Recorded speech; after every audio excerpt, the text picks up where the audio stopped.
तं वन्दे गौरजलदं शश्वजोदर्शनामृतैः विच्छेददावग्रहमिलानो भक्त्यशस्यन्यो जीवया।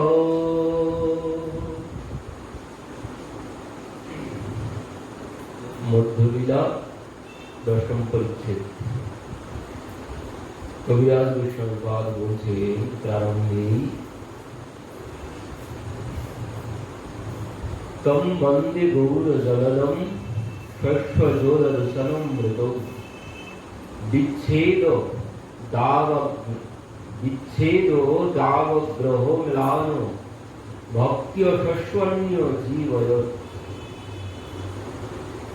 ত্যম বন্দে গৌর জলদম বলছেন সেই গৌরাঙ্গ মহাপ্রভু। তিনি কেমন? বলছেন তিনি মেঘ স্বরূপ, তিনি বর্ষার স্বরূপ। কেন বলছেন? তার অদর্শনে যেমন বর্ষা বিহনে সমস্ত বৃক্ষ শুকিয়ে প্রাণ হারাতে বসে জলের অভাবে, তো ঠিক তেমন মহাপ্রভুর অভাবে সমস্ত ভক্তবৃন্দ তাদের যেন সব প্রাণ বেরিয়ে যেতে উঠেছিল। মহাপ্রভু 2 বছর দক্ষিণ দেশ ভ্রমণ করতে গিয়েছিলেন, তো সেই জন্য সমস্ত ভক্তবৃন্দ তারা দর্শন না করে তারা যেন শুকনো হয়ে যেতে উঠেছিল জল বিহনে। তো সেই জন্য বলছেন বিচ্ছেদ দ্যাব গ্রহ মিলানো ভক্ত্য শস্যন্য জীবয়। বলছেন সেই শস্য বা অন্য, যেমন শস্য ক্ষেত জল বিহনে শুকনো হয়ে যায়, কিন্তু যেই জল পায় সঙ্গে সঙ্গে আবার যেন নূতন প্রাণ ফিরে পায়, তো ঠিক তেমন ভক্তরা সবাই শুকিয়ে যেন তাদের প্রাণ বেরিয়ে যেতে উঠেছিল। কিন্তু মহাপ্রভু দক্ষিণ ভারত থেকে ফিরে এসে যখন দর্শন দিয়েছেন, তারা যেন নূতন জীবন লাভ করেছে। তো মহাপ্রভুকে এখানে কি বলছেন? ত্যম বন্দে গৌর জলদম, মানে তিনি মেঘ স্বরূপ, তিনি বর্ষার স্বরূপ মহাপ্রভুকে বললেন। তো মহাপ্রভু 2 বছর পর দক্ষিণ দেশ থেকে ফিরে এসেছেন। পূর্বে যবে মহাপ্রভু চলিলা দক্ষিণে, প্রতাপ রুদ্র রাজা তবে বলাইলা সার্বভৌমে, বসিতে আসন দিলা করি নমস্কারে, মহাপ্রভুর বার্তা তবে পুছিলা তাহারে। পূর্বে যবে মহাপ্রভু চলিলা দক্ষিণে, প্রতাপ রুদ্র রাজা তবে বলাইলা সার্বভৌমে। 2 বছর আগের কথা বলছেন। বসিতে আসন দিলা করি নমস্কারে, মহাপ্রভুর বার্তা তবে পুছিলা তাহারে। শুনিলা তোমার ঘরে এক মহাশয়, গৌড় হইতে আইলা দেহ মহাকৃপাময়। বলছেন তোমার ঘরে একজন মহাশয় এসেছেন, তিনি গৌড় হইতে এসেছেন, আর তিনি মহাকৃপাময়, তিনি কৃপার সিন্ধু, তিনি মহাকৃপাময়। তো তোমারে বহু কৃপা কইলা কহে সর্বজন, কৃপা করি করহ মোরে তাহার দর্শন। বলছেন তোমাকে নাকি তিনি অনেক কৃপা করেছেন, তো তুমি কৃপা করে আমাকে তার দর্শন করো। ভট্ট কহে যে শুনিলে সেই সত্য হয়, তাহার দর্শন তোমার ঘটন না হয়। বিরক্ত সন্ন্যাসিতে হো রয়ে নির্জনে, স্বপ্নে হো না করেতে হো রাজ দর্শনে। তথাপি প্রকারে তোমায় করাইতাম দর্শন, সম্প্রতি করিল দেহ দক্ষিণ গমন। বললেন তিনি তো রাজ দর্শন করে না, তবুও আমি তোমাকে দর্শন করাতাম, কিন্তু দুঃখের বিষয় তিনি এখন আর এখানে নেই, তিনি দক্ষিণ দেশ চলে গেছেন। রাজা কহে জগন্নাথ ছাড়ি কেন গেলা, ভট্ট কহে মহন্তের লীলা। রাজা বলছেন এখান থেকে জগন্নাথ ক্ষেত্র ছেড়ে তিনি কেন গেছেন? তো সার্বভৌম ভট্টাচার্য বলছেন মহান্তের এই এক লীলা, মহান্তের এই এক স্বভাব। কেন বলছেন মহান্তের স্বভাব কি? মহান্তের স্বভাব তারিতে পামন, নিজ কার্য নাহি থাকে যায় পর ঘর। তাদের নিজের কোনো কার্য থাকে না, তারা ভ্রমণ করে বেড়ান, নিজের কোনো কাজের জন্য নয়, তারা ঘুরে ঘুরে বেড়ান। কেন বলছেন? ওই জগতের জীবকে, আমার মতো পাপীকে উদ্ধার করার জন্য। আর কি বলছেন? তীর্থ পবিত্র করিতে করে তীর্থ ভ্রমণ, সেই স্থলে নিস্তারয়ে সংসারিক জল। তিনি তীর্থ ভ্রমণে গেছেন কি জন্যে? বলছেন তীর্থ পবিত্র করিতে করে তীর্থ ভ্রমণ, তীর্থকে পবিত্র করেন মহাত্মাগণ। তারা কি করেন? বড় বড় সাধু সন্ত মহাত্মাগণ তারা কি আর নিজে পবিত্র হওয়ার জন্য তীর্থে যান? তারা কেউ নিজে পবিত্র হওয়ার জন্য তীর্থে যায় না। তীর্থে যায় আমার মতো পাপী, তারা পবিত্র হওয়ার জন্য। কিন্তু আমি যে পবিত্র হয়ে এলাম তীর্থে গিয়ে, আমার পাপটা গেল কোথায়? ওই আমার পাপটা তীর্থে জমা থাকলো। আর সেই পাপ যাবে কখন? বলছেন সেই পাপ তীর্থ মুক্ত হবে তখন, যখন কোন মহাত্মার আগমন সেই তীর্থে ঘটবে, তখনই সেই তীর্থ আমার পাপ থেকে মুক্ত হবে। তো এই জন্য মহাত্মাগণ তারা তীর্থ ভ্রমণ করেন, সার্বভৌম ভট্টাচার্য বলছেন। এখানে আরো একটি উক্তি সার্বভৌম ভট্টাচার্য দিচ্ছেন, বলছেন শুধু এই কথা আমার নয়, শুধু এ কথা আমার কথা নয়, এ কথা স্বয়ং ধর্মরাজ যুধিষ্ঠির তিনি এই কথা বলেছেন, তার কথাও তিনি এখানে শ্রবণ করাচ্ছেন মহারাজ প্রতাপরুদ্রকে। কি বলছে? ভবদ্বিধা ভগবতাস্তর্থি ভূতা স্বয়ং বিভো, তীর্থি কুর্বন্তি তীর্থানি শান্ত্যস্থেন গদাভৃত। ভবদ্বিধা ভগবতা তীর্থি ভূতা স্বয়ং বিভো, তীর্থি কুর্বন্তি তীর্থানি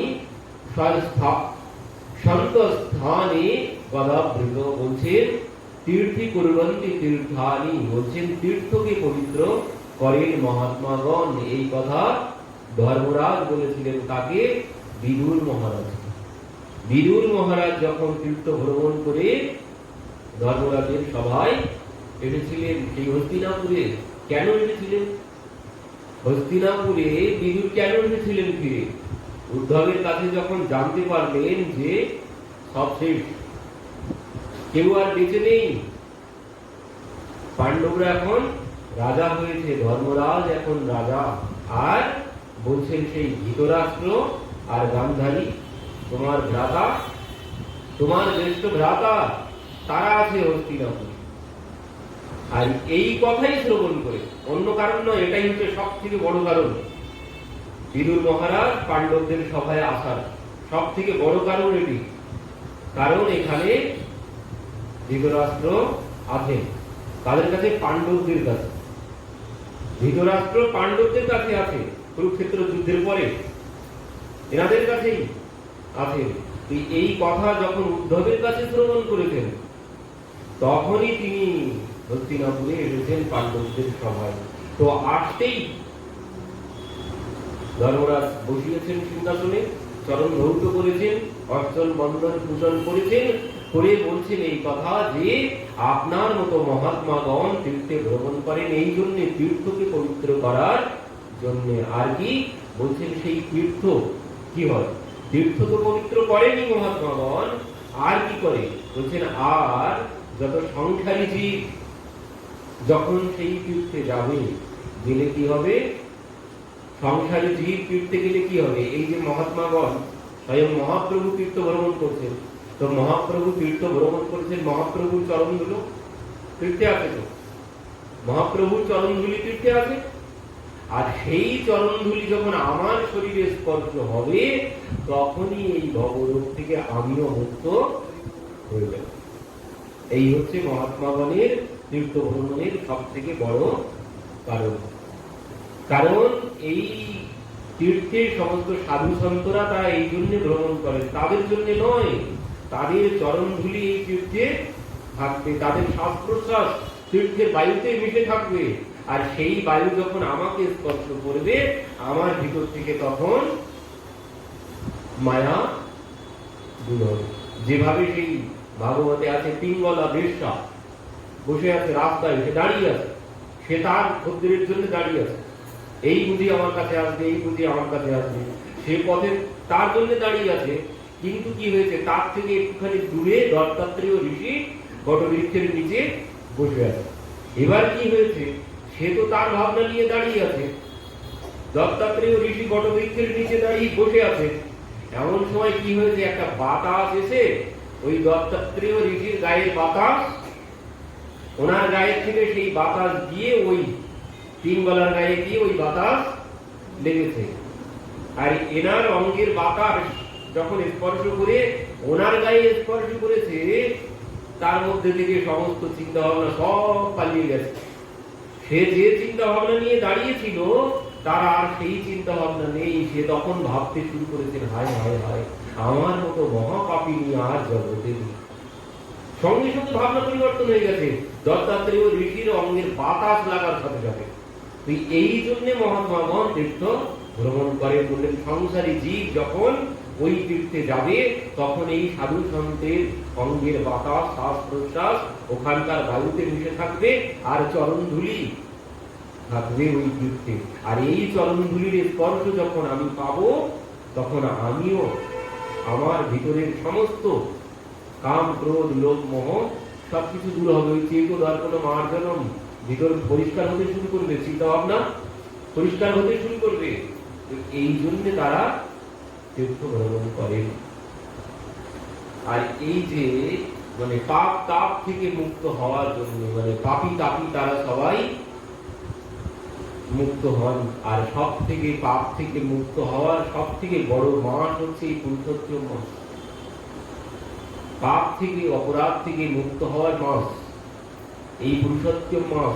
দামোদর মাসেরও এত শক্তি নেই। এই পুরুষোত্তম মাসে যে শক্তি আছে, দামোদর মাসেরও এই শক্তি নেই। 1000 বার নিয়মসভা ব্রত দামোদর মাস পালন করলে যে ফল লাভ হবে, শুধুমাত্র একটি পুরুষোত্তম মাস পালন করলে সেই ফল লাভ হবে। কিন্তু আমরা জানি না দামোদর মাসে এই পুরুষোত্তম মাসের মাহাত্ম্য। এই পুরুষোত্তম মাসে সমস্ত পাপ থেকে, সমস্ত অপরাধ থেকে, যত প্রকারের অপরাধ আছে, সমস্ত অপরাধ থেকে মুক্ত হওয়া যায় কি করলে? বলছেন শুধুমাত্র সাধু দর্শন করলে। সাধু দর্শন করলেই, সাধুর চরণে মাথা নিচু করলেই সমস্ত অপরাধ থেকে মুক্ত হওয়া যায়। যত প্রকারের অপরাধ আছে, যত প্রকারের পাপ জমা আছে, তার প্রমাণ একবার স্বয়ং দেবর্ষি নারদ জিজ্ঞাসা করেছিলেন ভগবানের কাছে, এই পুরুষোত্তম মাসের মহিমা কি? তো দেবর্ষি নারদকে ভগবান বলছেন, যাও অমুক জায়গায় একটি ওই জলাশয় আছে, পুষ্করিণী আছে, তো সেই জলাশয়ে একটি মাছ আছে, মৎস্য একটি মাছ আছে, সেই মাছকে তুমি গিয়ে জিজ্ঞাসা করো, সে তোমাকে বলবে এই পুরুষোত্তম মাসের মহিমা কি। তো দেবর্ষি নারদ ভাবছে যে মাছ আমাকে বলবে পুরুষোত্তম মাসের মহিমা। তো ঠিক আছে, প্রভু যখন বলে গেছে, প্রভুর মুখের বাণী অবজ্ঞা তো করা যায় না। তো সেই ঠিকানা অনুযায়ী তিনি সেইখানে এসে উপস্থিত, এসে দেখছেন হ্যাঁ সেই জলাশয়ে একটি মাছ ঘুরে ঘুরে বেড়াচ্ছে। তো বলছেন, আমাকে তো প্রভু পাঠিয়েছে তোমার কাছে, তো তুমি বলো পুরুষোত্তম মাসের মহিমা কি।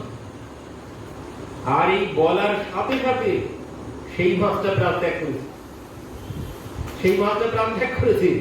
দেবর্ষি নারদ এই কথা যেই জিজ্ঞাসা করেছেন যে এই পুরুষোত্তম মাসের মহিমা কি, তো সেই মাছ শুধুমাত্র একটি কথা বললো, বলছেন অমুক জায়গায় চলে যান, গাছের ডালে একটি তোতা বসে আছে, সেই তোতাই আপনাকে উত্তর দিয়ে দেবে। এই বলে সেই মাছ প্রাণ ত্যাগ করেছে। এবার দেবর্ষি নারদ বলছেন এই কি ব্যাপার, এই মাছ কেন প্রাণ ত্যাগ করলো? তো ঠিক আছে, আমাকে যখন যেতেই বলেছে অমুক জায়গায় একটি গাছের ডালে তোতা বসে আছে, সেই তোতাই উত্তর দেবে। তো তিনি সেখানে গেছেন, গিয়ে দেখছেন হ্যাঁ সেই গাছের ডালে একটি তোতা বসে আছে। তো সেই তোতাকে গিয়ে জিজ্ঞাসা করছেন, বলো পুরুষোত্তম মাছের মহিমা কি? সেই তোতা বলছেন অমুক জায়গায় একটি গোয়াল ঘর আছে, সেই গোয়াল ঘরে আপনি যান, সেখানে একটি সদ্য একটি গোমাতার জন্ম হয়েছে, আর সেই গোমাতাই আপনাকে উত্তর দেবে বলে সেই তোতাও প্রাণ ত্যাগ করবে। হায় হায়, ইনি ভাবতে শুরু করেছেন এ কেমন হলো, আমি যাকে জিজ্ঞাসা করছি সেই প্রাণ ত্যাগ করছে। তো তখন বললেন ঠিক আছে, অমুক জায়গায় গোমাতা উত্তর দিবে। তো সেই জায়গায় গিয়েছেন, গিয়ে সেই গোয়াল ঘরে গিয়ে উপস্থিত হয়ে দেখছেন সেখানে একটা সদ্যজাত গোমাতা জন্মগ্রহণ করেছে। তো সেখানে সেই বাছুরির কাছে জিজ্ঞাসা করছেন, তুমি বলো যে পুরুষোত্তম মাছের মহিমা। যেই বলেছে সেই গোমাতা বলছেন অমুক জায়গায় রাজবাড়িতে একটি শিশুর জন্ম এক্ষুনি হচ্ছে, আপনি তার কাছে চলে যান, সেই আপনার উত্তর দেবে বলে সেই গোমাতা প্রাণ হারিয়ে। দেবর্ষি নারদ বলছেন এ কেমন হলো, আমি যাকেই জিজ্ঞাসা করি সেই প্রাণ ত্যাগ করে, আর এখন বললো রাজবাড়িতে গিয়ে রাজপুত্রের কাছে জিজ্ঞাসা করতে, সদ্যজাত রাজপুত্র, তাকে গিয়ে যদি আমি এখন এই কথা জিজ্ঞাসা করি আর সেই রাজপুত্র যদি প্রাণ হারায়, আমাকে তো কেউ ছেড়ে দেবে না, তো এখন কি করবো? তো দেবর্ষি নারদ ভয়ে ভয়ে উপস্থিত হয়েছে সেই রাজবাড়ি। তো রাজবাড়িতে গিয়ে সংবাদ পেলেন হ্যাঁ এক্ষুনি সেখানে একটি শিশুর জন্ম হয়েছে। এবার সেখানে গিয়েছেন, গিয়ে সেই শিশুকে দেবর্ষি নারদ গিয়েছেন, কোনো কিছু বলতে হয়নি, রাজা এসে দেবর্ষি নারদের বলেই শিশু দিয়ে গিয়েছেন। আর দেবর্ষি নারদের প্রভাবে কি হয়েছে, ভগবানের ইচ্ছাতে সেই সদ্যজাত শিশু কথা বলছে, সেই শিশু কথা বলছে। দেবর্ষি নারদ তাকে বলছে, দেখো আগে ভাগে বলছি তুমি যেন প্রাণ ত্যাগ করো না, তুমি যেন প্রাণ ত্যাগ করো না, আমি যাকে জিজ্ঞাসা করেছি সেই প্রাণ ত্যাগ করেছে, তুমি যেন প্রাণ ত্যাগ করো না, আমি আগে ভাগে বলে নিচ্ছি। তখন বলছেন তাহলে তুমি বলো যে পুরুষোত্তম মাছের মহিমা কি? তখন সেই সদ্যজাত শিশু সেই উত্তর দিচ্ছে, বলছেন আমি আর কি বলবো, আপনি একটুখানি ভেবে দেখুন, ওই যে প্রথমে যে মাছের কাছে গিয়েছিলেন ও মাছটাও আমি ছিলাম, ও মাছ আমি ছিলাম, তোতাটাও আমি ছিলাম, গোমাতাটাও আমি ছিলাম, আর এখন সেই আমি রাজপুত্র হয়ে জন্মগ্রহণ করেছি। কি জন্যে? বলছেন আপনার মতো সন্তের দর্শনের প্রভাবে, আপনার মতো সন্তের দর্শনের প্রভাবে সমস্ত জন্ম মৃত্যু চক্র থেকে মুক্ত হয়ে আমি এই মনুষ্য শরীর লাভ হয়ে গেলাম, সমস্ত জনি থেকে আমার পাপ, সমস্ত পাপ খণ্ডন হয়ে আর কি হলো, রাজবংশে এসে জন্মগ্রহণ করেছে আপনার দর্শনের জন্য। তো এই হচ্ছে পুরুষোত্তম মাসের মহিমা, সমস্ত পাপ থেকে মুক্ত হওয়া যায় এই পুরুষোত্তম মাসে। এই মাসের মহিমা বলে শেষ করা যাবে না। এই মাসে সব থেকে বেশি পুণ্য অর্জন করা যায় ওই স্নানের দ্বারাই। দামোদর মাসে যেমন স্নানের মহিমা আছে, এই মাসে ওই স্নানের মহিমা আছে। এই মাসে ওই নদীতে স্নান করতে হয়, না হলে গঙ্গায় স্নান করতে হয়, না হলে সমুদ্রে স্নান করতে হয়। স্নানের বড় মহিমা এই মাসে। তো এই মাস হচ্ছে পাপ থেকে মুক্ত হওয়ার মাস। দেখুন পাপ, ওই যে একটা কথা আছে না, কি যেন আছে, পাপ বাপকেও ছাড়ে না। তো পাপ থেকে মুক্ত হওয়ার মাস। দেখুন কেমন পাপ থেকে, ওই ভাগবতের শেষে প্রভাবিত যখন যদুবংশের উপরে অভিশাপ লাগলো, তো সেই অভিশাপ ঋষিরা অভিশাপ দিলেন, জনিষ্যতি বহুমন্দিয়া মুসলম কুল নাচলম। বলছেন ওই মুসল, যে মুসল জন্মগ্রহণ করবে আর সেই মুসল থেকেই যদুবংশ ধ্বংস হবে। সাম্যকে নিয়ে গিয়েছিল ওই স্ত্রী সাজিয়ে ঋষিদের কাছে, তো ঋষিদের চরণে অপরাধ করেছিল, তো ঋষিদের চরণে অপরাধ হয়েছে। তো প্রথমে তো তারা ভগবানকে জানায়নি, প্রথমে সেই মুসল তারা ঘষে ঘষে ঘষে ঘষে সব সমুদ্রের জলে ভাসিয়ে দিয়েছিল, ভগবানকে জানাবে না বলে। কিন্তু পরবর্তীতে ভগবান যখন জেনে গেল, তখন ভগবান বলছেন, ঠিক আছে দেখো, অপরাধ তো হয়েই গেছে, সাধু সন্তের চরণে অপরাধ করেছ, তো এই অপরাধ থেকে বাঁচার একটি পথ আছে। কি পথ?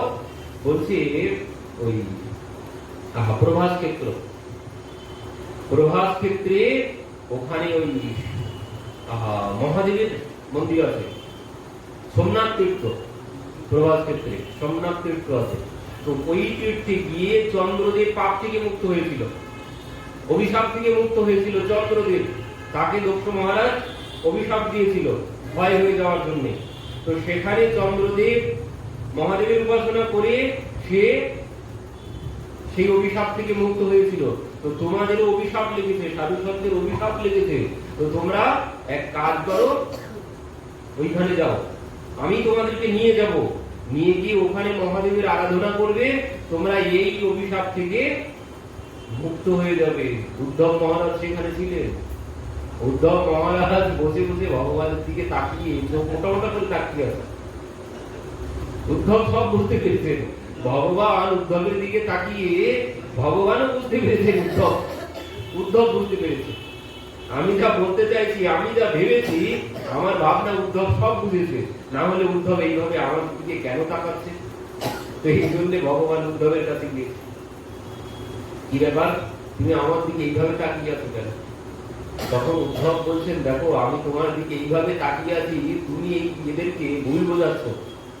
কেন আমি ভুল বোঝাচ্ছি? বলছেন, ঋষিরা যে অভিশাপ দিয়েছে, সেই অভিশাপ এই দ্বারিকাতে কোনোদিন কোনো অভিশাপ লাগে না। অভিশাপ কোথায় লাগে?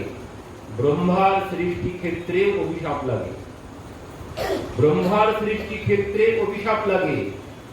এই ভগবানের এই দ্বারিকাপুরীতে বিশ্বকর্মার সৃষ্টিতে কোনোদিন কারো অভিশাপ লাগে না, এটি আমি খুব ভালোভাবে জানি। আর তুমি যা বলেছো উল্টোটাই বলেছো ওদেরকে। তখন উদ্ধবকে ভগবান বলছেন, তুমি যা বুঝেছো বুঝেছো, আর কাউকে বলতে যেও না। কারণ কি, ওই প্রভাস ক্ষেত্র, ওই সোম তীর্থ, ওটি হচ্ছে ব্রহ্মার সৃষ্টি, ব্রহ্মার সৃষ্টি জায়গা ওটি। আর এই দ্বারিকা হচ্ছে বিশ্বকর্মার সৃষ্ট। তো এখানে কোনো অভিশাপ লাগে না। তো ভগবান ভুল বুঝিয়ে তাদেরকে ওখানে নিয়ে গেছে। কেন? ওই অভিশাপ লাগানোর জন্য।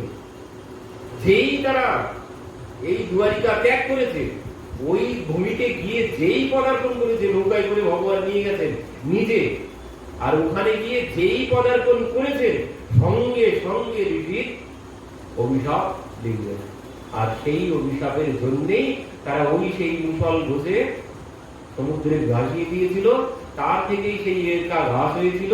আর ওইখানে গিয়েই আরো তাদের পাপ জেগে উঠলো। তারা সব মদিরা পান করে নিজেদের মধ্যে লড়াই করতে শুরু করলেন, করে নিজেরাই সব ধ্বংস হয়ে গেলেন।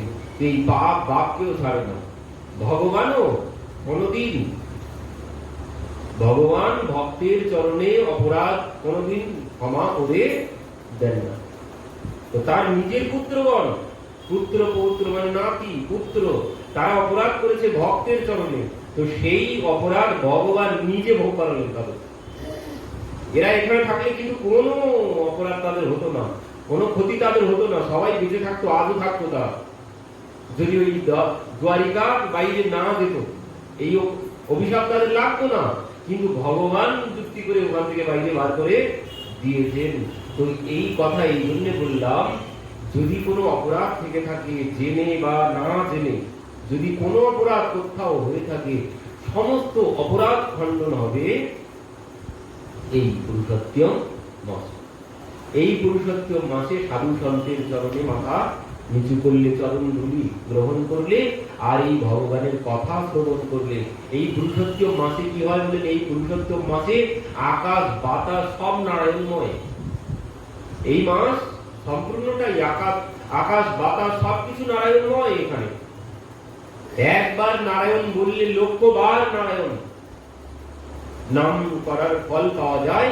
আর কি হয়, তার এই জন্ম মৃত্যু চক্রে আর ঘুরে বেড়াতে হয় না। এই পুরুষোত্তম মাসের মহিমা। এই জন্যে এই পুরুষোত্তম মাস 4 বছর অন্তর অন্তর ভগবান এই ব্যবস্থা করে দিয়েছেন। 4 বছরে 4 বছর আমাদের ভাগবত বলছে 4 বছরে, তো 4 বছর অন্তর বললেন 4 বছরে যত অপরাধ হবে সেই অপরাধ সব খণ্ডন হয়ে যাবে এই মাসে। তো এই জন্য এই মাসে বেশি বেশি করে ভগবানের কথা শ্রবণ করতে হয়, সাধু সন্ত দর্শন করতে হয়, ভগবানের নাম করতে হয়। তো পাপের কথা বলছিলাম, পাপ থেকে মুক্ত হওয়ার জন্য। তো এখানে সার্বভৌম ভট্টাচার্য তিনিও বলছেন যে এই সাধু সন্তগণ তারা কি করে, তারা তীর্থ ভ্রমণ করেন ওই সংসারীদেরকে, পাপী তাপীকে উদ্ধার করার জন্য।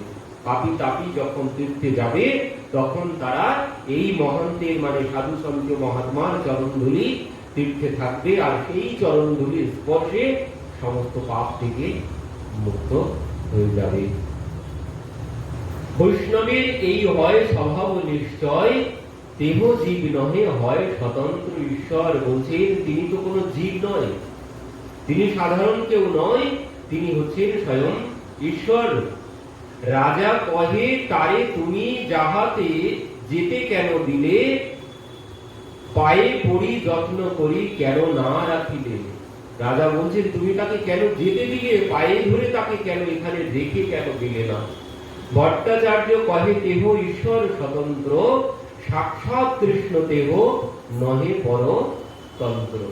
তিনি হচ্ছেন সাক্ষাৎ কৃষ্ণ, তিনি কারো অধীন নন, তিনি স্বতন্ত্র। তো এই জন্য কারো শক্তি নেই তাকে বেঁধে রাখার। তথাপি রাখিতে তারে বহু যত্ন কইলে, ঈশ্বর স্বতন্ত্র ইচ্ছা রাখিতে নারিলে। রাজা কহে ভট্ট তুমি বিজ্ঞ শিরোমণি, তুমি তারে কৃষ্ণ কহ তাতে সত্য মানি। রাজা বলছেন যে তুমি তাকে কৃষ্ণ বলছো, তো তোমার কথা আমি মেনে নিচ্ছি, কারণ তুমি তো মহান পণ্ডিত ব্যক্তি, তুমি যেমন তেমন কেউ নও, তো তোমার কথা আমি মেনে নিলাম যে তিনি কৃষ্ণ। কারণ তিনিও প্রথমে মানতে চাননি, সার্বভৌম ভট্টাচার্য মহাপ্রভুকে প্রথমে মানতে চাননি, তিনি সাধারণ সন্ন্যাসী ভেবেছিলেন। তো সেই সার্বভৌম এখন বলছেন তিনি স্বয়ং কৃষ্ণ। আর এই কথা শ্রবণ করে রাজাও বলছেন আমিও মেনে নিলাম তোমার কথা, কারণ তুমি মহান পণ্ডিত, তুমি তাকে যখন কৃষ্ণ বললে। আর যখন কোনো ব্যক্তি, কেউ যদি এমন পণ্ডিত ব্যক্তি যদি বলে কোনো কিছু নির্দ্বিধায় সে কথা মেনে নিতে হবে। সেখানে যদি সংশয় প্রকাশ করি তাহলে অপরাধ হয়। এই জন্য রাজা বলে দিলেন তুমি যখন বললে তাকে কৃষ্ণ, তো আমি নির্দ্বিধায় মেনে নিলাম তোমার কথা, তিনি স্বয়ং কৃষ্ণ। তো পুনরপি ইহা তারে হবে আগমন, একবার দেখি করি সফল করি জীবন নয়ন। বলছেন পুনরায় তো সে আসবে, আর তাকে একবার দর্শন করে আমি আমার জীবন সফল করব। ভট্ট কহে কেহ আসিবে অল্পকালে, রহিতে তারে এক স্থান চাহিয়ে বিরলে। ঠাকুরের নিকটে আর হইবে নির্জনে, ওইছে নির্ণয় করি দেহ এক স্থানে।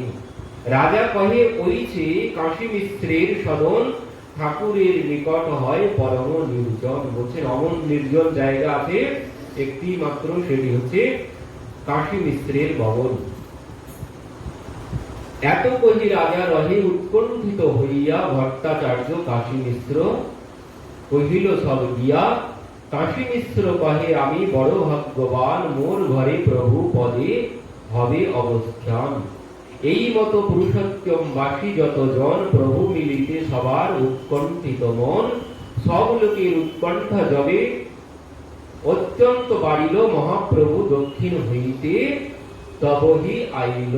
বলছেন সবার যখন উৎকণ্ঠা, সবার উৎকণ্ঠা মানে এমন উৎকণ্ঠা বেড়েছে, কেউ যেন আর জীবন ধারণ করতে পারছেন না, প্রভুকে দর্শন না করে। যে আগেই বললেন সবার যেন প্রাণ বেরিয়ে যেতে বসেছেন, জল বিহনে যেমন বৃক্ষ প্রাণ হারায়, তেমন ভক্তগণ তারাও প্রাণ যেন তাদের বেরিয়ে যেতে বসেছে। তো এমন উৎকণ্ঠা যখন হয়, তখনই ভগবত দর্শন হয়।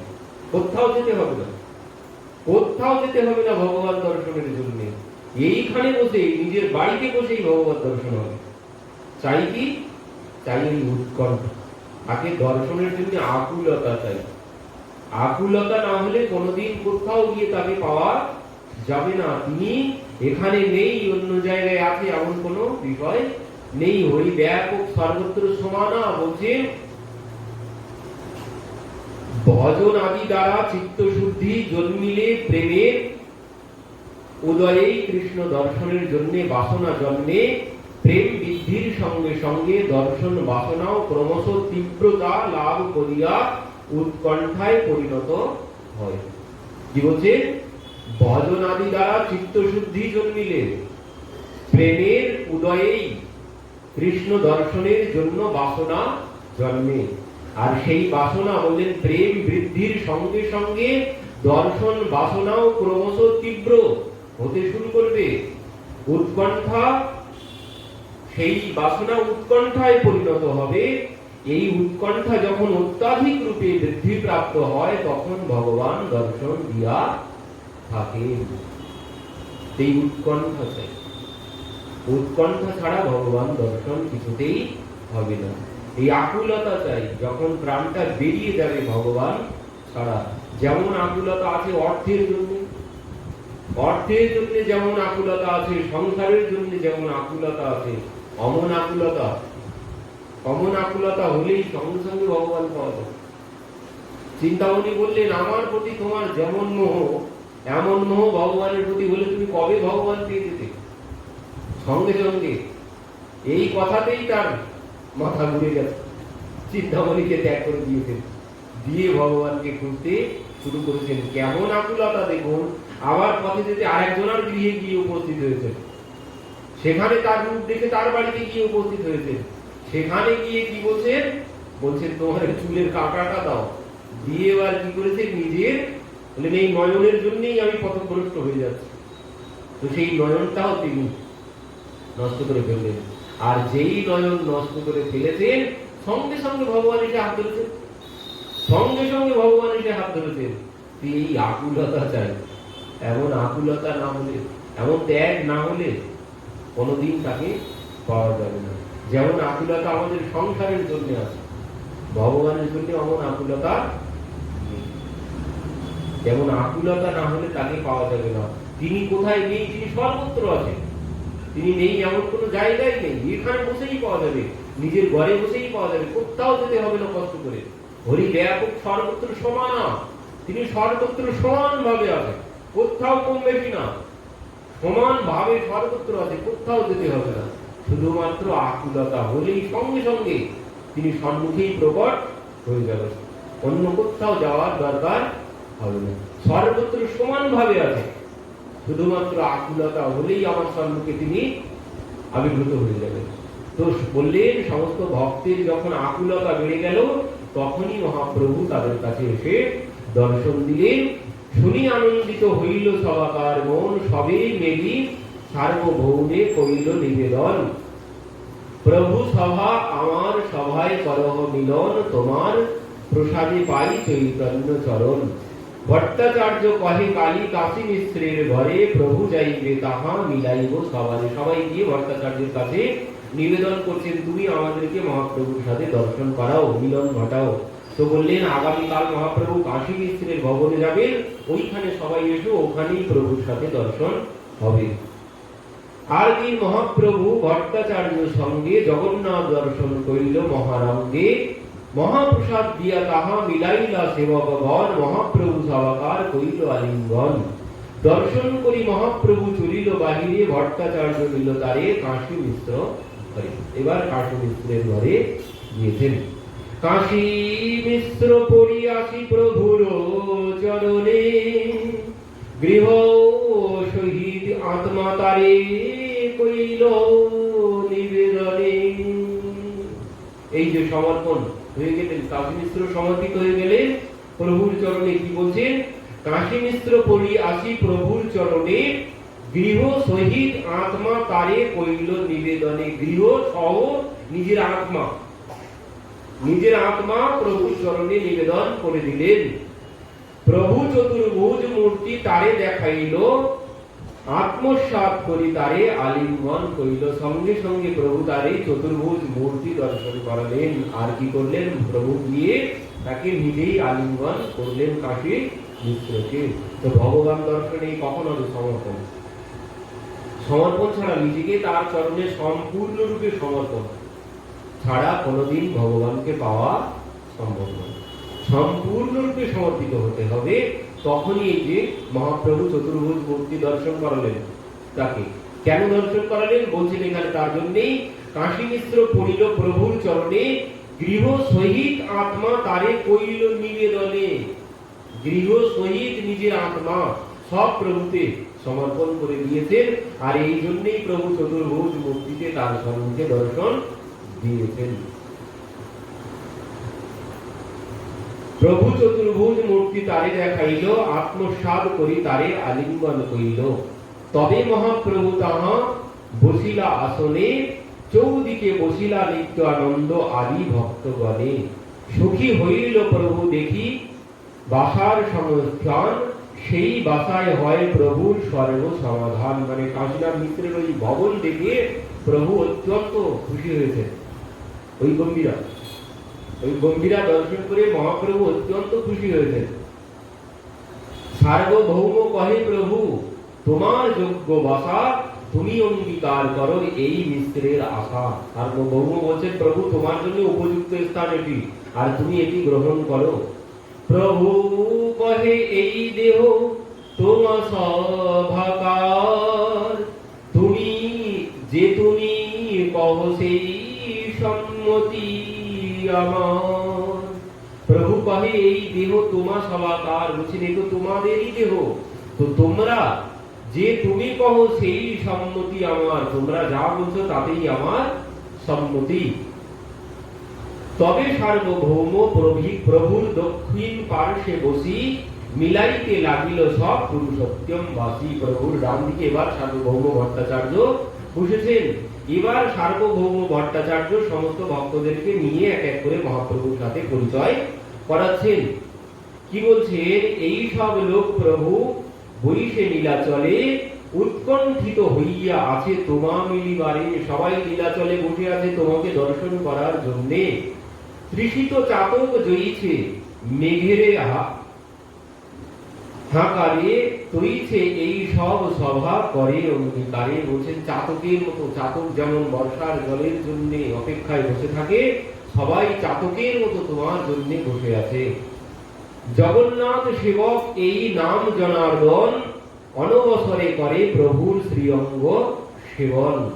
বলছেন এনার নাম জনার্দন, অনবসরে করে প্রভুর শ্রীঅঙ্গ সেবন। অনবসর কাল কোনটি? অনবসর কাল কোনটি? অনবসর কাল হচ্ছে ওই যে স্নান যাত্রা থেকে রথযাত্রা পর্যন্ত এই 15 দিন তিনি প্রভুর কি করেন? জগন্নাথ সেবক এই জনার্দন, অনবসরে করে প্রভুর শ্রীঅঙ্গ সেবন। কৃষ্ণদাস নাম এই স্বর্ণবেত্রধারী, শিখি মাইতি এই লিখিল অধিকারী। প্রদ্যুম্ন মিশ্র ইহ বৈষ্ণব প্রধান, জগন্নাথ মহাসেবায় সেবার ইহ দাস নাম। মুরারি মাহিতি শিখি মাহিতির ভাই, তোমার চরণ বিনু অন্য গতি নাই। এক এক করে মহাপ্রভু সার্বভৌম ভট্টাচার্য সবার পরিচয় দিচ্ছেন। বলছেন ইনি শিখি মাইতি, ইনি প্রদ্যুম্ন মিশ্র, ইনি জগন্নাথ মহাস্বার ইনি দাস নাম। মুরারি মাহিতি শিখি মাইতির ভাই, মুরারি মাইতি শিখি মাইতির ভাই, তোমার চরণ বিনু অন্য গতি নাই। চন্দনেশ্বর সিংহেশ্বর মুরারি ব্রাহ্মণ, বিষ্ণু দাস ইহ দেহ তোমার চরণ। প্রাহরাজ মহাপাত্র ইহ মহামতি, পরমানন্দ মহাপাত্র ইহার সমহতি। এই সব বৈষ্ণব এই ক্ষেত্রের ভূষণ, একান্ত ভাবে ভজে সবে তোমার চরণ। তবে সবে পায়ে পড়ে দণ্ডবত হইয়া, সবে আলম দিয়া প্রভু প্রসাদ করাইয়া। মানে সবাই যখন সার্বভৌম ভট্টাচার্য সবার নাম বলে বলে পরিচয় দিলেন, সবার কর্ম বলে বলে পরিচয় দিলেন। এবার সবাই গিয়ে প্রভুর চরণে দণ্ডবত করেছেন। হেনকালে আইলা তাহা ভবানন্দ রায়, চারি পুত্র সঙ্গে পড়ে মহাপ্রভুর পায়। এমন সময় এসেছেন কে? ভবানন্দ রায়। কে ভবানন্দ রায়কে আগে পরিচয় দিয়েছি, কিন্তু আগে পরিচয় আমরা পেয়েছি না। ভবানন্দ রায় হচ্ছে রামানন্দ রায়ের পিতা, রায় রামানন্দের পিতা। যে রায় রামানন্দ সংবাদ আমরা শ্রবণ করিলাম বহুদিন ধরে, তো সেই রায় রামানন্দের পিতা হচ্ছেন ভবানন্দ রায়। তো এনার 5 পুত্র, 4 পুত্রকে নিয়ে ইনি এসেছেন, আর এক পুত্র এখনো আসেননি। তো সেখানে কি বলছেন সার্বভৌম ভট্টাচার্য? হেনকালে আইলা তাহা ভবানন্দ রায়, চারি পুত্র সঙ্গে পড়ে মহাপ্রভুর পায়। সার্বভৌম কহে এই রায় ভবানন্দ, ইহার প্রথম পুত্র রায় রামানন্দ। সার্বভৌম বলছেন, তবে মহাপ্রভু তারে কইল আলিঙ্গন, স্তুতি করি কহে রামানন্দ বিবরণ। এবার রামানন্দের কথা দিয়ে তার পিতার সঙ্গে মহাপ্রভু বলছেন, রামানন্দ হেন রত্ন, যাহার রতন তাহার মহিমা লোকে কহে না হয়। এখানে রামানন্দ হয়েন রত্ন, যাহার তনয় তাহার মহিমা লোকে কহনে না যায়। বলছেন যার পুত্র রায় রামানন্দ, তার মহিমা আমি আর কি বলবো। মহাপ্রভু কি বলছেন দেখুন, সাক্ষাৎ পাণ্ডু তুমি, তোমার পত্নী কুন্তী, পঞ্চ পাণ্ডব তোমার পঞ্চপুত্র মহামতি। বলছেন তুমি সাক্ষাৎ পাণ্ডু, রায় ভবানন্দকে বলছেন, আর তোমার পত্নী হচ্ছেন কুন্তী দেবী, আর তোমার যে পুত্র 5 জন তারা আর কেউ নয়, পঞ্চ পাণ্ডব। রায় কহে আমি শূদ্র বিষয়ী অধম, মোর স্পর্শ তুমি এই ঈশ্বর লক্ষণ।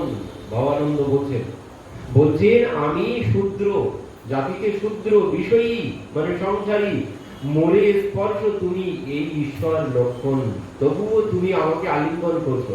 আর এটাই হচ্ছে ঈশ্বরের প্রমাণ, এটাই হচ্ছে ঈশ্বরের প্রমাণ। ওই যে মহাপ্রভু যে বলছে, এ কোথাও পাওয়া যাবে না। তৃণাদপি শুনিছেন তরণীব সহিষ্ণুনা, অমানীন মানবেন কীর্তনীয় সদা হরি। এ কথা কোথাও পাওয়া যাবে না, যিনি বলেছেন একমাত্র তার কাছে ছাড়া কোথাও পাওয়া যাবে না। এই তৃণাদপি শুনিছেন তরণীব সহিষ্ণুনা, অমানীন মানবেন কীর্তনীয় সদা হরি। তো ইনি একমাত্র, এই গুণ কোথাও পাওয়া যাবে না, তৃণের থেকেও নিচু। তৃণাদপি শুনিছেন তরণীব সহিষ্ণুনা, বৃক্ষের মতো সহনশীল, তৃণের থেকেও নিচু। আর কি তৃণাদপি শুনিছেন তরণীব সহিষ্ণুনা, অমানীন মানদেন, যার মান নেই তাকেও মান দিতে হবে। আর তিনি হচ্ছেন কীর্তনীয় সদা হরি, সেই কীর্তনীয় যার মধ্যে এই গুণ আছে, যার মধ্যে এই গুণ আছে সেই কীর্তনীয় মানে সেই ব্যক্তি, সে সদা হরি ভগবানের সমান। তো বলছেন এই গুণ পাওয়া বড় কঠিন। যিনি বলেছেন একমাত্র, তার মধ্যে ছাড়া অন্য কোথাও পাওয়া যাবে না। এ গুণ একমাত্র তার মধ্যেই আছে, এমন গুণ জগতে পাওয়া বড় কঠিন। তো এই জন্য রায় ভবানন্দ তিনি বলছেন, এই হচ্ছে কি বলছেন, রায় কহে আমি শূদ্র বিষয়ী অধম, মোরে স্পর্শ তুমি এই ঈশ্বর লক্ষণ। এই হচ্ছে ভগবানের লক্ষণ, মানে ভগবানের মতো এমন মানে মান, সবাইকে মান দেন তিনি।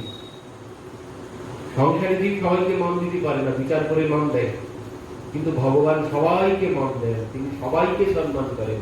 তার কাছে কোনো ছোট বড় বিচার নেই। আমরা জগতেই ছোট বড় বিচার করি, তিনি কারো ছোট বড় বিচার কোথাও তিনি করেন না। তিনি আজ শূদ্র, তাকে তিনি আলিঙ্গন করছেন। তো এই হচ্ছে ভগবানের গুণ। তো বলছে নিজ গৃহ দ্বিতীয় ভৃত্য পঞ্চপুত্র শনে, আত্ম সমর্পিল আমি তোমার চরণে। রায় ভবানন্দ বলছেন নিজ গৃহ দ্বিতীয় ভৃত্য পঞ্চপুত্র শনে, বলছেন আমার 5 পুত্র, আমার গৃহ, আমার ভৃত্য, আমার সম্পদ যা কিছু আছে আমি সব তোমার চরণে সমর্পণ করে দিলাম।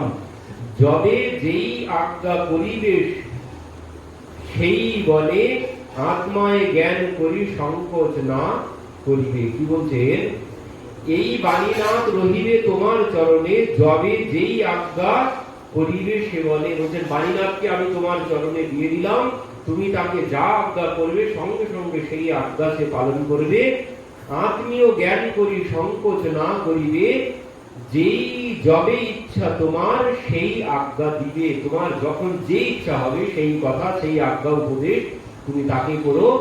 প্রভু কহে কি সংকোচ, নহ তুমি পর, জন্মে জন্মে তুমি আমার সব অংশে কিঙ্কর। মহাপ্রভু বলছেন সংকোচ কিসের? জন্মে জন্মে তুমি আমার সব অংশে কিঙ্কর, সবাই তো আমার সঙ্গী সাথী তোমরা, আমার সংকোচ কিসের? দিন ৫-৭ ভিতরে আসিবে রামানন্দ, তার সঙ্গে পূর্ণ হইবে আমার আনন্দ। মহাপ্রভু বলছেন ৫-৭ দিনের মধ্যেই রামানন্দ এসে যাবে, আর তার সঙ্গেই পূর্ণ হবে আমার আনন্দ। তিনি এলেই আমার আনন্দ পূর্ণ হবে। এত বলি প্রভু তারে কইল আলিঙ্গন, তার পুত্র সব ছিঁড়ে ধরিল চরণ। তবে মহাপ্রভু তারে ঘরে পাঠাইল, বারীনাথ পট্টনায়ক নিকটে রাখিল। ভট্টাচার্য সব লোকে বিদায় করিল, তবে প্রভু কালা কৃষ্ণ দাস বুলাইল। এবার মহাপ্রভুর সঙ্গীতে গিয়েছিল, এই কৃষ্ণ দাস মহাপ্রভুর সাথে গিয়েছিল দক্ষিণ দেশ ভ্রমণে। তো এবার মহাপ্রভু সেই কৃষ্ণ দাসকে কাছে ডেকেছেন। এবার মহাপ্রভু কি বলছে দেখো। তবে প্রভু কালা কৃষ্ণ দাস বলাইল, প্রভু কহে ভট্টাচার্য শুনো ইহার চরিত, দক্ষিণে গেলেন ইহ আমার সহিত। সার্বভৌম ভট্টাচার্যের সঙ্গে বলছেন শোনো এনার কথা। কি বলছেন? ইনি আমার সাথে তো গিয়েছিলেন দক্ষিণ দেশে, কিন্তু ভট্টমারি হইতে গেলা আমারে ছাড়িয়া, ভট্টমারি হইতে ইহা আনিল উদ্ধারিয়া। ওই যে সেই কৃষ্ণদাস চলে গিয়েছিলেন সেই ভট্টমারি সম্প্রদায়, মানে যাযাবর সম্প্রদায়ের তারা, সেই তাদের সঙ্গে ইনি চলে গিয়েছিলেন। তো মহাপ্রভু সেখান থেকে এনাকে আবার পুনরায় ফিরিয়ে এনেছিলেন। সেখানে অনেক ঘটনা ছিল, তো এনাকে পুনরায় ফিরিয়ে এনেছিলেন। তো এখানে ইনি এবার মহাপ্রভু বলছেন ভট্টমারি হইতে ইহায় আনিল উদ্ধারিয়া, তবে আমি ইহা আনি করিল বিদায়, তবে আমি ইহা আনি করিল বিদায়, যাহা তাহা যাহ আমা সরে নাহি আর দায়। মহাপ্রভু বলছেন আমি একে এখানে এনে ছেড়ে দিলাম, এ যেখানে পারে যাক, আমার আর কোনো দায়িত্ব নেই, মহাপ্রভু বলে দিলেন। তো এবার বলছে এত শুনি কৃষ্ণদাস কাঁদিতে লাগিলা, মধ্যাহ্ন করিতে মহাপ্রভু উঠি গেলা। কৃষ্ণদাস কাঁদতে শুরু করেছেন, মহাপ্রভু চলে গেছেন মধ্যাহ্নের জন্য। নিত্যানন্দ, জগদানন্দ, মুকুন্দ দামোদর চারিজনে যুক্তি তবে করিল অন্তর। এরা এবার যুক্তি শুরু করেছেন। এই যে ইনি কাঁদছেন, এই দেখে এরা এবার চিন্তা করতে শুরু করেছেন এখন করা যায় কি। মহাপ্রভু তো ত্যাগ করে দিয়েছেন, কৃষ্ণদাসকে ত্যাগ করে দিয়েছেন, এই জন্য এনারা চিন্তায় করেছেন এখন করব কি। তো এবার এনারা চিন্তা করেছেন কি, বলছেন গৌড় দেশে পাঠাইতে চাহি একজন, আইকে কহিবে যাই প্রভুর গমন। বলছেন গৌড় দেশে সংবাদ পাঠাতে হবে, কারণ গৌড় দেশের ভক্তবৃন্দ মা তারা সবাই শুনেছে যে মহাপ্রভু দক্ষিণ দেশে গেছে। এই কথা শ্রবণ করে সবাই অনেক কষ্টে আছে। তো তার জন্য মহাপ্রভু যে ফিরে এসেছেন সেই সংবাদ তো দিতে হবে গৌড়বাসীদেরকে। তো সেই জন্য নিত্যানন্দ প্রভু চিন্তা করলেন গৌড় দেশের সংবাদ দেব এই কৃষ্ণদাসকে দিয়ে। তো সেই জন্য কি বলছে, অদ্বৈত শ্রীবাস আদি যত ভক্তগণ সবে আসিবে শুনি মহাপ্রভুর আগমন। এই কৃষ্ণদাসে দিব গৌড়ে পাঠাইয়া, এত কহি তারে রাখিল আশ্বাস করিয়া। আর দিন প্রভু ঠাই কইল নিবেদন, আজ্ঞা দেহ গৌড় দেশে পাঠাই একজন। তো মহাপ্রভু তো কৃষ্ণদাসকে ত্যাগ করে দিয়েছেন, তো কৃষ্ণদাস চলে যাবেন, কিন্তু নিত্যানন্দ প্রভু তাকে রেখে দিয়েছেন, যেতে দেননি। তো এবার নিত্যানন্দ প্রভু মহাপ্রভুর কাছে বলছেন গৌড় দেশে তো সংবাদ পাঠাতে হবে, একজন লোকের প্রয়োজন আছে। তো মহাপ্রভু বলছেন তো সেটা তোমার বিষয়। তো নিত্যানন্দ প্রভু বলছেন আমি ঠিক করেছি কৃষ্ণদাসকেই আমি ওই গৌড় দেশে পাঠাবো। এই কথা শ্রবণ করে আজ্ঞা দেহ গৌড় দেশে পাঠাই একজন, তোমার দক্ষিণ গমন শুনি শচী আই, অদ্বৈত আদি বৈষ্ণব আছেন দুঃখ পাই। একজন যাই কেহ শুভ সমাচার, প্রভু কহে করো সেই যেই ইচ্ছা তোমার। তবে সেই কৃষ্ণদাসে গৌড়ে পাঠাইল, বৈষ্ণব সবারে দিতে মহাপ্রসাদ দিল। এবার নিত্যানন্দ প্রভু কি করলেন, ওই গৌড়বাসীকে প্রসাদ দেওয়ার জন্য প্রসাদের বোঝা তৈরি করেছেন, করে এনার মাথায় তুলে দিয়েছেন। বলছেন সমস্ত গৌড়বাসীকে গিয়ে এই প্রসাদ দেবে। কেন? বলছেন এই যে অপরাধ হয়েছে তোমার, একে কেন পাঠালেন, গৌড় দেশে কেন পাঠালেন? বলছেন এই যে প্রভু তোমাকে ত্যাগ করেছে, কারণ প্রভুর চরণে তোমার অপরাধ হয়েছে, প্রভুকে ছেড়ে তুমি অন্য সম্প্রদায়ের সঙ্গে চলে গিয়েছিলে, তো সেই জন্য প্রভু তোমাকে ত্যাগ করেছে। তো এর থেকে, এই অপরাধ থেকে মুক্ত হওয়ার জন্য কি করলেন? বলছেন এই প্রসাদ মাথায় করে নিয়ে যাও, এই প্রসাদ নিয়ে গেলে তোমার অপরাধ খণ্ডন হবে। আর কি হবে? ভক্তদেরকে প্রসাদ দেবে, ওখানেও তোমার অপরাধ খণ্ডন হবে। আরো কি হবে? বলছেন দক্ষিণ দেশে তুমি তো প্রভুর সাথে ছিলে, সবাই তোমাকে জিজ্ঞাসা করলে মহাপ্রভু কোথায় কি করেছে গৌড় দেশে গিয়ে, তখন তুমি সব বর্ণনা দেবে, প্রভুর লীলা বর্ণনা দেবে। ওই প্রভুর লীলা বর্ণনা করলে সম্পূর্ণরূপে পাপ থেকে তুমি, অপরাধ থেকে সম্পূর্ণরূপে তুমি মুক্ত হয়ে যাবে। দেখবে পরবর্তীতে মহাপ্রভু তোমাকেই পুনরায় আবার বুকে জড়িয়ে ধরবে। এই পাপ খণ্ডন করার জন্য, এই অপরাধ খণ্ডন করার জন্য নিত্যানন্দ প্রভু এই যুক্তি করে কৃষ্ণদাসকে পুনরায় গৌড়ে পাঠিয়েছেন। তো বৈষ্ণব সবারে দিতে মহাপ্রসাদ দিল, তবে গৌড় দেশে আইলা কৃষ্ণদাস, নবদ্বীপ গেলা দেহ শচী আই পাস। মহাপ্রসাদ দিয়া তারে কইল নমস্কার, দক্ষিণ হইতে আইলা প্রভু কহ সমাচার। শুনি আনন্দিত হইল শচী মাতার মন, শ্রীনিবাস আদি আর যত ভক্তগণ, শুনিয়া সবার হইল পরম উল্লাস। অদ্বৈত আচার্য গৃহে গেলা কৃষ্ণদাস, আচার্যে প্রসাদ দিয়া কইল নমস্কার। সম্যক কহিল মহাপ্রভুর সমাচার, শুনিয়া আচার্য গোসাই পরমানন্দ হইল, প্রেমাবেশে হুঙ্কার বহু নৃত্য গীত হইল। হরিদাস ঠাকুরের হইল পরমানন্দীয়, বাসুদেব দত্ত গুপ্ত মুরারি শিবানন্দ। আচার্য রত্ন আর পণ্ডিত বক্রেশ্বর, আচার্য নিধি আর পণ্ডিত গদাধর, শ্রীরাম পণ্ডিত আর পণ্ডিত দামোদর, শ্রীমান পণ্ডিত আর বিজয় শ্রীধর, রাঘব পণ্ডিত আর আচার্য নন্দন, কতেক কহিব আর যত প্রভুর গণ। শুনিয়া সবার হইল পরম উল্লাস, সবে মিলি আইলা অদ্বৈতের পাশ। আচার্যের কইল সবার চরণ বন্দন, আচার্য গোসাই কইল সভা আলিঙ্গন। 2-3 দিন আচার্য মহোৎসব কইল, নীলাচল যাইতে তবে যুক্তি দৃঢ় হইল।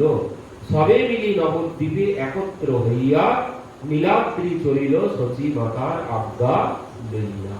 সমস্ত ভক্তবৃন্দ সবাই